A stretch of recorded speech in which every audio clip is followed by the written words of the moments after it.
Good morning everybody. Geography के online classes में आपका फिर से हार्दिक स्वागत, अभिनंदन। आज का हमारा टॉपिक है भूगोल में द्वैतवाद। भूगोल में द्वैतवाद। द्वैतवाद का मतलब दो, थ्री का मतलब तीन। यहाँ क्या लिखा है? द्वैतवाद। द्वैतवाद का मतलब दो पार्ट में, दो भागों में। तो हम हमारा टॉपिक है भूगोल में द्वैतवाद। भूगोल में द्वैतवाद। भूगोल में द्वैतवाद एक दार्शनिक चिंतन है। भूगोल में द्वैतवाद एक दार्शनिक चिंतन है जिसमें दो तत्वों के अस्तित्व को स्वीकार किया जाता है। दो तत्वों के अस्तित्व को स्वीकार किया जाता है। द्वैतवाद में किसी विषय विशेष को दो दृष्टिकोणों से देखना। किसी विषय विशेष को दो दृष्टिकोणों से देखना, दो अलग अलग एंगलों से देखना क्या कहलाता है?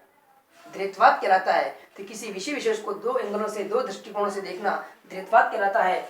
और किसी विषय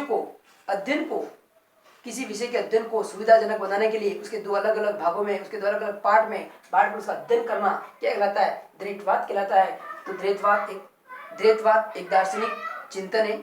उसमें दो तत्वों के अस्तित्व को स्वीकार किया जाता है। किसी विषय विशेष के दो दृष्टिकोण से देखना द्वैतवाद कहलाता है। तो हमारे भूगोल को भी सुविधाजनक बनाना, हमारे भूगोल के अध्ययन को सुविधाजनक बनाने के लिए उसे दो भागों में विभाजित किया गया ताकि हम सरल रूप से आराम से उसका भूगोल के अध्ययन को समझ सकें। इसलिए भूगोल के अध्ययन को सुविधाजनक बनाने के लिए दो भागों में विभाजित किया। तो भूगोल में भी द्वैतवाद की उत्पत्ति हुई। और भूगोल में बात करें हम 70वीं शताब्दी, भूगोल में द्वैतवाद की उत्पत्ति कब हुई? 70वीं शताब्दी में। कब? 70वीं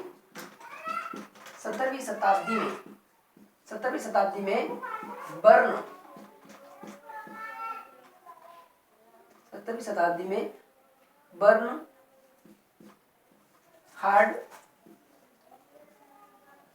वारेनियस। भूगोल में द्वैतवाद 70वीं शताब्दी में बर्नहार्ड वारेनियस ने भूगोल को दो भागों में विभाजित किया। एक तो है प्रादेशिक भूगोल, एक सामान्य भूगोल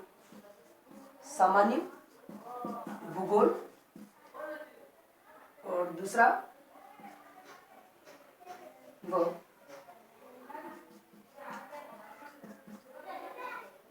विशिष्ट भूगोल। तो 70वीं शताब्दी में बर्नहार्ड वारेनियस ने भूगोल को सामान्य भूगोल व विशिष्ट भूगोल दो भागों में विभाजित किया। किसने? बर्नहार्ड वारेनियस ने शताब्दी में भूगोल को सामान्य भूगोल और विशिष्ट भूगोल में विभाजित किया। ये सामान्य भूगोल बाद में क्या कहलाया? क्रमबद्ध कहलाया। क्या कहलाया? क्रमबद्ध भूगोल कहलाया। क्या कहलाया? क्रमबद्ध भूगोल कहलाया। और ये भूगोल बाद में क्या कहलाया? प्रादेशिक भूगोल कहलाया। प्रादेशिक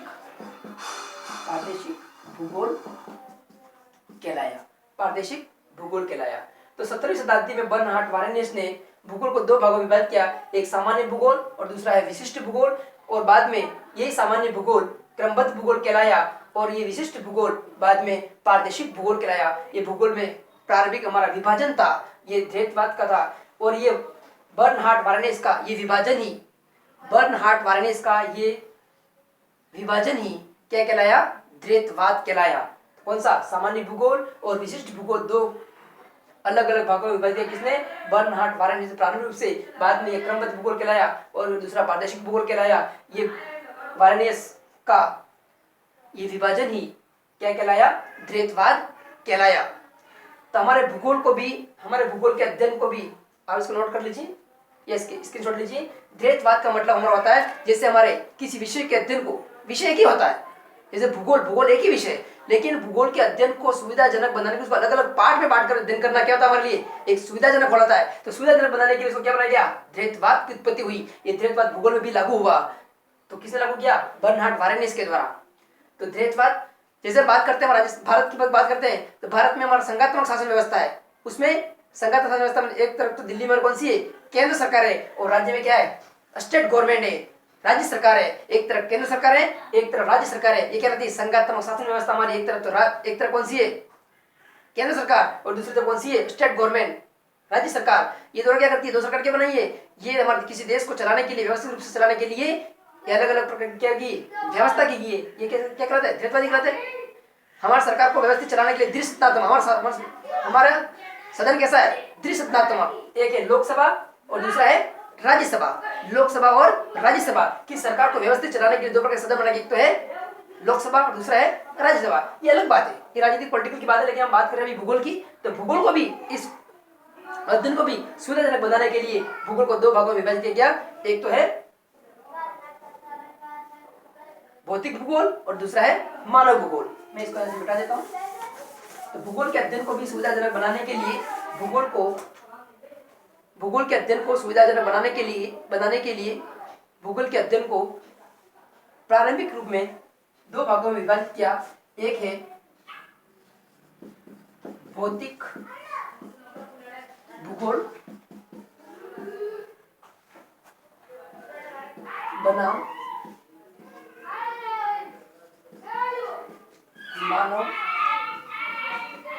मानव भूगोल।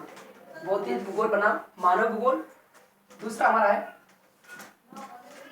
क्रमबद्ध भूगोल बनाम प्रादेशिक भूगोल। क्रमबद्ध भूगोल बनाम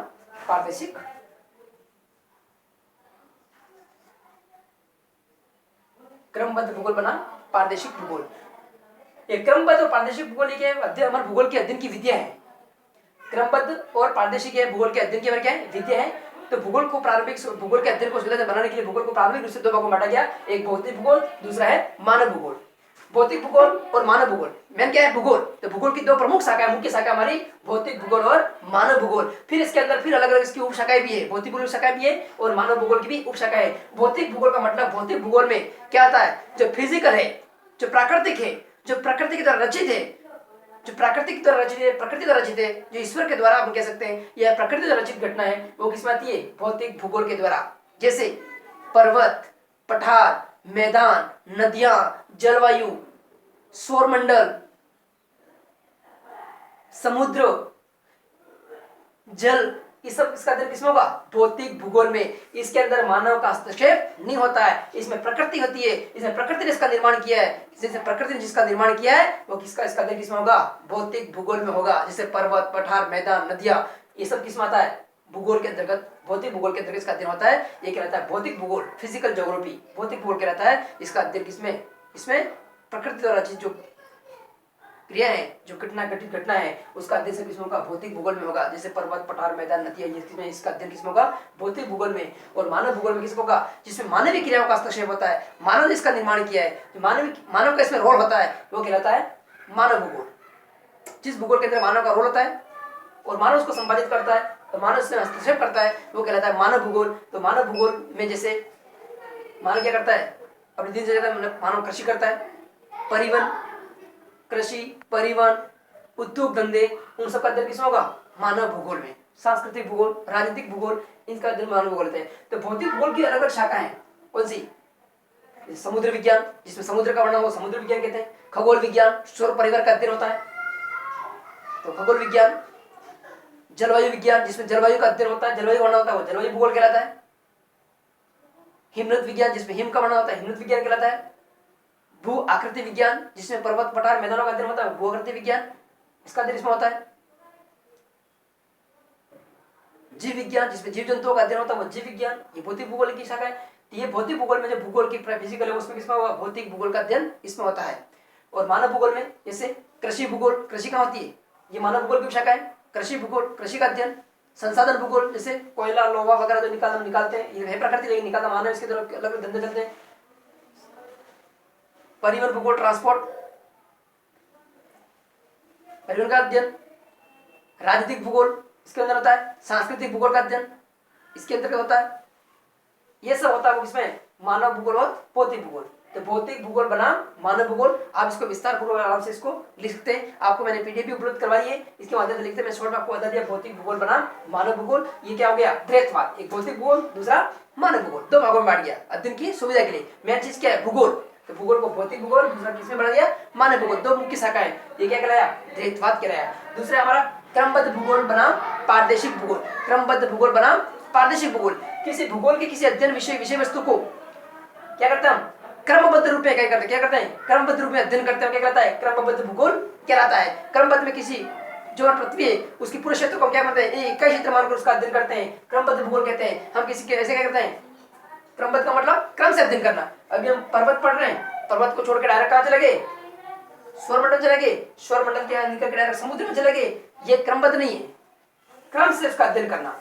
जो चीज हमने उठाई है, अगर हमने पर्वत लिया है, पूरे विश्व के अंदर कहाँ कहाँ पर्वत फैले, उन पर्वतों का अध्ययन करेंगे। फिर हम जलवायु, तो जलवायु का अध्ययन करेंगे। ऐसे में एक के बाद एक क्रमबद्ध अध्ययन करना क्या कहलाता है, क्रमबद्ध भूगोल कहलाता है। भूगोल में क्या होता है, भूगोल में किसी ये विषय प्रधान है। क्रमबद्ध भूगोल क्या है, ये विषय प्रधान है, विषय को बता देती है और पूरे क्षेत्र को क्या बनता है, ये कई क्षेत्र मानकर इसका अध्ययन किया जाता है। और उस क्षेत्र में जो भी चीजें आती है उनका क्रम के रूप में, क्रमिक रूप में, क्रमबद्ध रूप में अध्ययन करना क्या कहलाता है, क्रमबद्ध भूगोल कहलाता है। दूसरा है पारदेशिक भूगोल, किसी विशेष क्षेत्र को पारदेशों में अलग अलग प्रदेशों में विभाजित करके, विभक्त करके उसका अध्ययन करना पारदेशिक भूगोल कहलाता है। क्या कहलाता है, पारदेशिक भूगोल कहलाता है। जैसे हम कहते हैं हिमालय पर्वतीय क्षेत्र, तो उसमें हिमालय पर्वत का अध्ययन करेंगे। फिर उत्तर का विशाल मैदान, तो उत्तर विशाल मैदान का अध्ययन करेंगे। फिर हमारा दक्षिणी प्रायद्वीप पठारी प्रदेश, तो उसका अध्ययन करेंगे। थार का मरुस्थल, स्पेशल थार का मरुस्थल का अध्ययन करेंगे। ये कहलाता पारदेशिक भूगोल। जैसे भूगोल देखा आपने, राजस्थान का भूगोल, गुजरात का भूगोल, भारत का भूगोल, अमेरिका का भूगोल, ये किसमें अलग अलग प्रदेशों में विभाजित विभक्त करके उसका अध्ययन करना, किसमें, पारदेशिक भूगोल में। और क्रमबद्ध भूगोल में पूरे विषय को पूरे क्षेत्र को एक कई क्षेत्र मानकर और उसमें क्रमिक रूप से, क्रमबद्ध रूप से अध्ययन करना। जैसे पर्वत का किया, फिर जलवायु का किया, फिर मैदानों का किया। इस प्रकार से हम क्या करेंगे, क्रम के रूप में अध्ययन करेंगे, क्रमिक रूप में। तो वो कहता है क्रमबद्ध भूगोल बनाम मानव भूगोल। ये था हमारा भूगोल में द्वैतवाद। तो आप इसको नोट कर लीजिए, थोड़ा समझ लीजिए, और इसकी पीडीएफ में उपलब्ध करवा दूंगा, इसको विस्तार से आप देख लीजिए। उपलब्ध करवा दी मैंने आपको। थैंक यू, धन्यवाद। हम आगे नेक्स्ट वीडियो मिलेंगे। राम राम।